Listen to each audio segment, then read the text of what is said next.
Who's ready for an August update on my jungle space, my conservatory? And I do know that you're probably only going to see this in September, but I filmed it in August.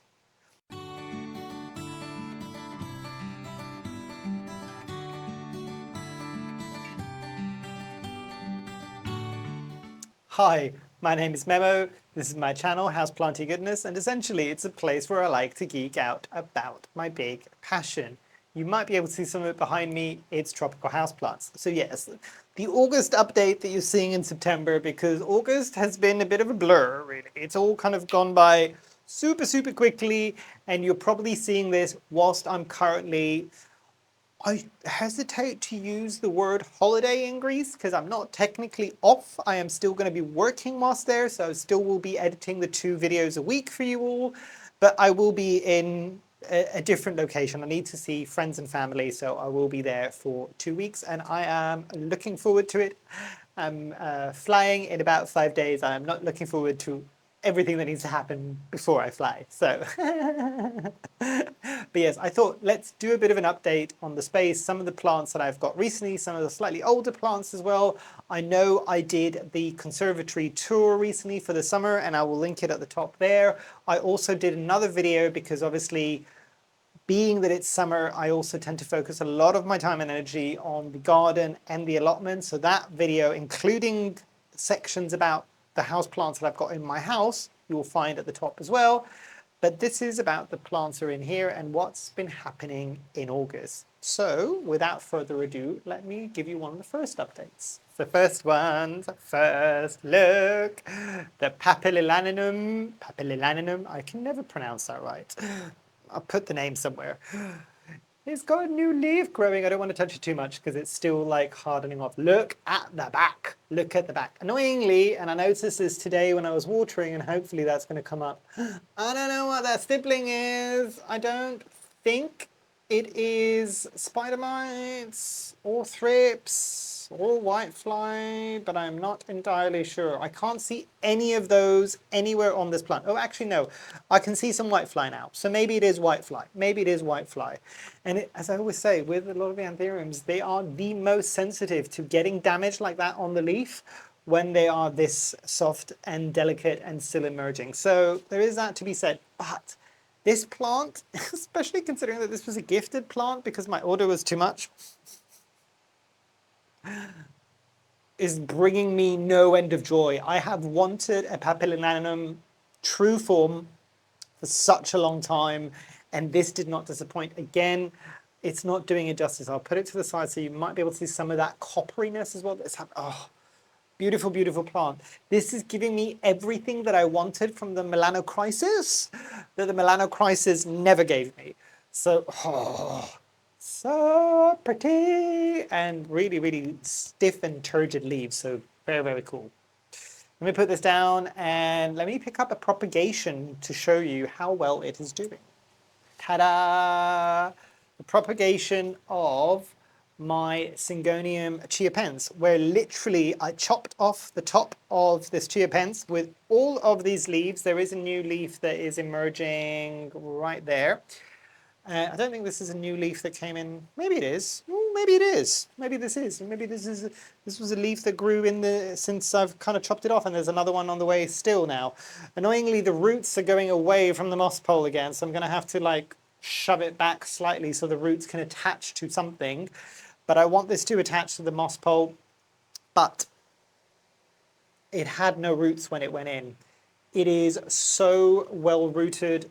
This took about a month and a half. Granted, it's the growing season, and that's why when we should all be propagating and not doing it in the winter, even though we all do it in the winter, I'm just saying. This one is doing super well, and I'm hoping this will kind of bush up a bit more and go up against the moss pole, and I'll keep attaching more moss pole to this because this will eventually go into my house. And ooh, interestingly, I've just seen the back of this. Ah, so many thrips. Do you know what the really interesting thing on this is? Oh no, there is some damage on this. No, there you go. You can see, like, warts and all, you can see some thrip damage there. But to be fair, considering I've just killed off 6 or 7 thrips, That's not bad. That's what I always keep saying. It's such an underrated Syngonium. Such an underrated Syngonium. It's such a cool texture. And actually, question, because, and I've been meaning to ask this for a while, and I don't know if anybody's got this. So if they need to have both. So if you are a person who has got the Philodendron rugulosum, I think, or rugosum, I don't know. It's the one that's got like, I think the common name is something like pigskin. Like it's got a very specific texture to the leaves. So apparently it's a bit like a pigskin, I don't know. Because I've got my eyes on potentially getting one of those at some point. And the chiapense, is it the same? Because I've always said that this always reminds me a bit of like rubber, but I would imagine maybe it's the same kind of texture. I'm very curious. So if you do have both, let me know. Or even if you don't have both, but you've had a chance to feel both, let me know if it's the same. I'm very, very curious. But yeah, this is doing super, super well. And there's something to be said. I need to start doing this a bit more with some of my propagations. And I'm just sitting there going, because I really don't want to propagate anymore these days, because I've got too many plants. Too many plants! So I really don't want to be propagating. So actually with me at this point in time, I'm vibing with the shove it into some soil. And if it does something, it does something. If it doesn't do something, it doesn't do something. It's fine. I don't need the extra plant. But if it does something, then I'll deal with it then. Most of the growers just grow like this. They don't baby their propagations anywhere near as much as we baby ours. So I'm just sitting there going, if it works for them, it should work for us as well.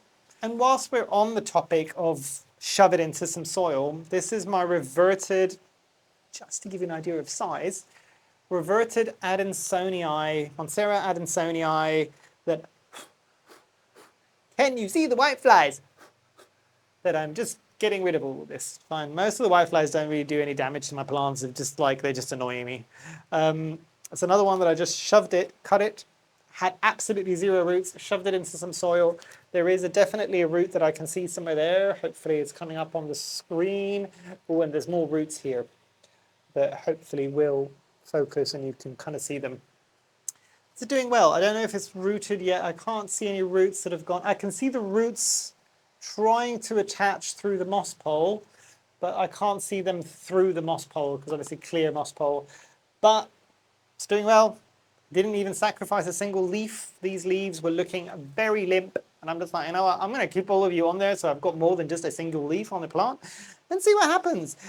This is the benefit of not caring. There is something to be said about not caring and a bit of chaos and feral kind of like plant propagations. Fine, it's doing okay, and I've got a new plant. This is another one that I want to get into my space because at the moment it's behind a shelf against a window. I'm never really going to get it out of there until I move house, so it's not looking great. It was touching the ceiling and it was just having issues, so I thought let's get it out. And actually the original plant that's got this, I'm looking at its newest leaf now, it's probably the length of this entire moss pole, so it's very big. So we'll see how it goes, but so far so good with this one. And let's do a less than stellar update, and I'll hide it for everybody who's trigger warning for trypophobia. So I'm going to show you the ferox begonia, which unfortunately has got a lot of, I don't know if it's going to pick up on the screen and in the back as well, definitely trypophobia for the people there, has got an awful lot of powdery mildew on it. Like almost on every single leaf at the moment. I think that one was the one that was affected the worst. And if I can hide, hopefully that's going to focus enough so you can see it. The plant, the leaves are super stiff. They're doing fine. It doesn't seem to be harming it. It hasn't rejected any of the newest growth on here. But I have also treated this. I used, I think Provanto had, and I got it ages ago and it was still viable.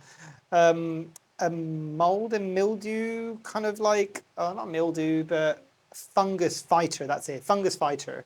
So I've tried that on this plant. It seems to be doing okay. I don't know if I've had more since I added that. I don't think I have. If anything, it's holding it at bay.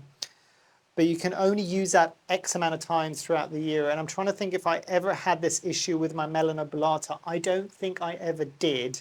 Because part of what the internet says is you need to get rid of the leaves that are affected. I'm just like, that would be the entire plant at this point. So It's nowhere near anything else that it could infect, but if you've had any experiences with the ferox getting powdery mildew specifically, and you can suggest something to the poor fool that is trying to grow it, which is me, by the way, then please do let me know, because I'd rather not end up killing half of this plant because it's got powdery mildew, which is a shame because my melanobolata was on the way down. I do have a chopped up bit of the melanobolata that I'm growing in my prop box, and that has rooted out, so that might come out soon. But yeah, such a shame with this plant. Hopefully it will pull through. It will get another treatment before I go away on holiday, but hopefully it will bounce back if I'm lucky. Also, to clarify with that plant, it has got a dedicated fan that is blowing on it the entire time. So it's not a matter of airflow. I'm addressing the airflow, so I don't know what the problem is. Back to some other good news here, and this is, I don't know for the people that have seen how bad the skeleton key was doing, this is the chopped up section of the skeleton key that I've kind of moved into its own bigger pot now with a moss pole, and it seems to be doing okay, and that newest leaf is getting, let me hide myself, is getting that key shape already, and you're getting some of that wave that is happening, but you can see in the beginning it just looks like a standard pardolatum leaf, essentially, so it's not anything to write home about, but when it does start getting these type of like skeleton key type leaves, that's where it's at. And I will say, because I've got the UPI as well, I've got the philodendron UPI at the top, which has got an unusual leaf shape, almost like it's been chewed up by some bugs. I will say I prefer the leaf shape of this. This keeps my interest a bit more. And also, an Epipremnum is an Epipremnum. Come on, they're easy. They're so much easier than the philodendrons and Monsteras. My humblest of opinions, don't come for me. But yeah, this one's doing okay. It's doing well. I don't know if it's rooted yet. There's one root that I can see there. Maybe a couple of others that are going into the moss pole. Oh no, there are. So it will eventually start maturing quite nicely. The other one was on those coir, just like a stick with coir wrapped around it, poles, and it looked great when it arrives, and it looks big and bushy, but then it just deteriorates so super quickly because those roots dry out too quickly. I cannot grow it in a greenhouse like probably where the growers are doing it, where they were drenching the whole thing, including that moss pole. I'm just like, where would I do that in this space? And it's too big for me to be doing that. This is more manageable, even if it does have my own kind of moss pole with the soil in there. And again, I use the soil in the back because it means that if I ever do need to chop it off, it's already rooted into that soil and it can go straight into a pot and it will just keep doing its thing. Yeah. Epipremnum Skeleton Key for the win! Another good news story, and this might not seem like it, but the Piper sarmentosum, this is the second one that I got because my first one was struggling so much after being out last summer, and I did not put it out last summer.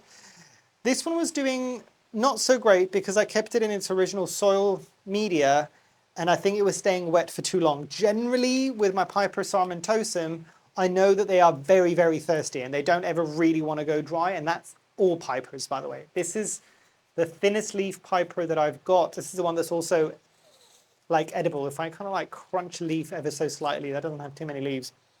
Oh, the smell! Anybody from the Far East? They know what this smells like. Oh, I have harped on lyrical on a video that I did about edible houseplants, and again, I'll link it at somewhere at the top about this plant. Still love it. Still love it. And it's a different type of Piper because a lot of the Pipers that we see in the houseplant market tend to be trailing. They kind of trail down. This is upright. This has got upright stems. So it's a bit more of an interesting plant to grow. And the smell, if you ever get this somewhere growing in your house and you brush by it and accidentally bruise the leaf ever so slightly, which is very easy to do, very thin leaves, doesn't show up on the leaves. This is one that releases beautiful smell. Like I said in that original video, if you've ever been into an Asian supermarket, wherever you might live, and you pass by the vegetable section and there's something that grabs your nose and it's just like, what is that amazing smell?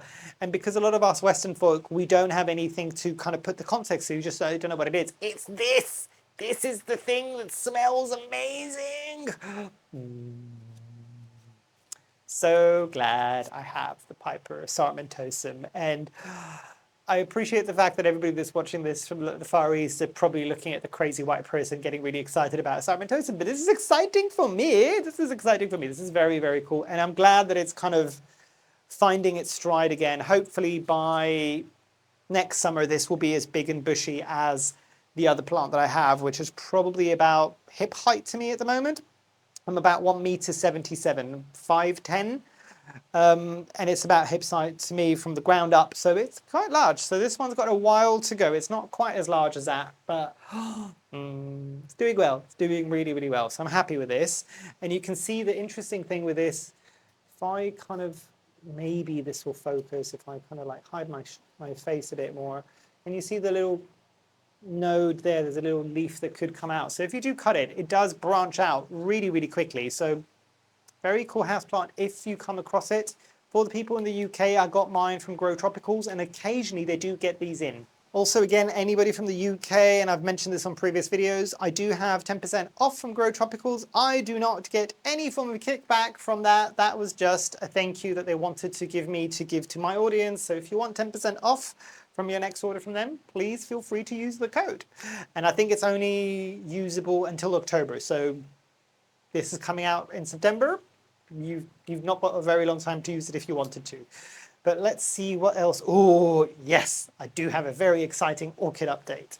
My Bulbophyllum pardolatum, if I'm not mistaken, has bloomed. And I mean, again, hopefully that will focus enough. So you can see the little yellow bloom at the top there. I will add a picture because I was smart enough to snap a picture yesterday when it was kind of almost like 90% open and in the morning, and I'll put it here. And I'm quite glad I did because I wanted to put it on my plant care app so I can remember what the bloom was like. This hasn't bloomed before for me. And looking online, I think it literally just blooms for the one day. So I'm quite glad I got the picture. This looks like it's trying to reopen because it was fully closed this morning. I don't know if it will, but I think this needs slightly lower, cooler temperatures. And yesterday it was cooler. Today is not that cool. So, but I'm very proud of myself for getting this. This is the first Bulbophyllum that I have been able to get to bloom, whilst I wobble it around everywhere, in my care. So very, very, very cool. It's just literally on a 3D printed mount. One of my designs, which is not massively exciting, is just like a slab with some holes in it for aeration and just some damp sphagnum moss. I was letting this dry out a bit more than I think you should with Bulbophyllums. I think they do like it to be more evenly moist versus something like a Phalaenopsis orchid, which does want to go towards dry and then get watered. So I was letting this dry a bit too much, and actually the moment that I started watering this every day in the summer rather than every 2 days is the moment where this started. And when it started, because it's such a thin kind of flower spike, and it was shorter at that point, I'm just like, oh look! This is how much I did not make the connection. The moss is like growing. It's got like a bloom coming. It's so tiny. And then I was just like, oh no, hold on. I think that might be the actual orchid, not the moss. So bonus, I managed to get a Bulbophyllum orchid to bloom in here in the summer as well. So very exciting, very, very exciting. And before anybody says it, I do know that I did get a Bulbophyllum recently from Grow Tropicals that came with 2 flower spikes. I do not take credit for either one of those flower spikes. They did not grow in my care. But yeah, that one is doing exceptionally well at the moment. Also, for the people asking how the retusa is doing, okay, it's doing a lot better actually. Since I moved it away from a very bright window, which I would have most of my other Hoyas, and put it underneath a grow light, and I've listened to a lot of you that it's a bit more of a thirsty Hoya, and actually I can see some growth points on this. It is starting to activate a bit more, but this is bringing me too much joy for something that just looks like a whole bunch of like grass. This is very cool. I am always and will forever be a fan of really like kooky houseplants. No to the mealybugs. I know you're a Hoya, but can you just not? You don't have enough leaves. Anybody who's got Hoyas knows the trouble. I do like plants that are a bit weird and kooky that I can't help myself. The other comeback story that again, you've probably seen this, I mentioned this in my tour video as well, is the Anthurium Zara X Michelle, basically. So this is its newest leaf, very cool. I don't know what happened, and it's pinching a bit more. It is meant to be more, and this is very old leaf, a bit more kind of rounded rather than that pinch there, but I'm not mad at this. I don't mind it, and I'm hoping this stays and it somehow like changes its DNA. I don't think it has. But this is very cool to see this plant bounce back, because almost 4 to 5 months ago, it had lost all of its roots to rot. It was doing really well in the summer, and then winter came around, and maybe I overwatered it once or twice, and it just lost all of its roots. It is now in a much clearer pot with the Anthurium soil mix. I think before it was in semi-hydro, or it was in a different soil mix. But now it's in the Anthurium soil mix from Soil Ninja, which I know how to use, I know how to monitor it now. And it's doing super, super, super well. There is a new growth point I'm looking at now that's kind of like coming in, which is a very, very, very exciting. But I am so glad that this is doing as well as it is, because these were really, really limp. The way that I bought this back is I literally had it in a clear cup, and I added just pure sphagnum moss. Nothing fancy, I didn't put any perlite in. I should have done some perlite because it worried me a bit in the beginning when it didn't have an awful lot going for it. Really pulled back on the watering. I was waiting until that moss was almost entirely dry, and then watering it, and then adjusting as it came. And when I saw enough roots within that, I'm just like, right, you can go into a pot now. So it's doing really well. So the leaves that you're seeing with a bit of yellowing and everything like that were the original leaves when it was struggling from, and it still managed to keep two. This leaf was the first one that came out whilst it was in propagation, so it was a bit janky. But this one has been, since it's been in soil, and it's been completely fine. So yeah, it still managed to keep two of its leaves. So I am super happy with this. At some point, I think next year, when this gets a bit more root bound, it will move up into a bigger pot. But I want to take it slowly, because this was kind of a very special plant from a very special company. And let's finish up with something that you have not seen for a very long time. These were my seed propagations. These were the berries that I created through pollination with some of my Anthuriums. I do not know what the parents are of this one. I know one of them is going to be crystallinum. I think the other one is that plant that is probably a hybrid that I got sold as a metallicum, but it's most definitely not a metallicum, because I now have a metallicum to know that that's not it. But it's doing super, super well. It's finally getting to a size now, but I'm just like, you are now a plant. You're not just a seedling. Took forever to get to this stage. Anybody else who has done pollination and has had seedlings and has grown them on, is it just me, or do they take forever to get to this stage? And I'm talking about regular kind of the way that we grow houseplants. I'm not talking about commercial growers. I'm assuming they've managed to find a way that it grows faster to get to a certain size. But this gave me a whole new appreciation for sometimes when people are just like, oh, this big Anthurium that you want in this size potentially, and it's not even that big, is going to cost you X amount of money, and it's a separate way. And I'm just like, if it's taken them 2 years to get it to this stage, that's why. That's why. It's very simple. That is the reason. That is the reason why it is so gosh darn expensive, because it takes a while. But I'm very happy that this is doing well. Keep in mind, this was in a pot with 7 other siblings. This is the only one that survived. That should tell you something. So for the people that keep asking me if I'm ever going to like propagate again, or if I'm ever going to do like seed pollination, probably not. Probably not. I did it once. It was good fun. I'm not going to make a business out of it. If I was making a business out of it and I could dedicate more of my time, would have space for it, would find more optimal ways for it to grow faster to a size that I could sell it, probably yes. But for me, I've got enough plants as it is. Do I need duplicates or hybrids of my own plants? Probably not. None of my really super interesting Anthuriums are at a stage yet where they are blooming in order for me to cross-pollinate them. Possibly when they get to that stage, I might try that a bit more. The ones that are throwing out flower spikes all the time for me now are my Nigrolaminum GG, the hybrid that I was talking about before that isn't a metallicum, but it was sold to me as a metallicum. The, oh, The one that used to be called the Anthurium bullatus, that one does. What else? The Queen Anthurium, I've had to take off so many blooms, it's ridiculous. The Frederick Starlii, the same. Anything else that blooms in terms of my Anthuriums frequently? Oh yeah, Esmeraldense all the time. Once or twice on the Anthurium pedatum, once I think on the Lancia, and all the time on my Vitarifolium. So that gives you a bit of an idea of when they get to a certain size, how often you might expect to see blooms or have to deal with blooms if you're not going to be pollinating with some of these Anthuriums.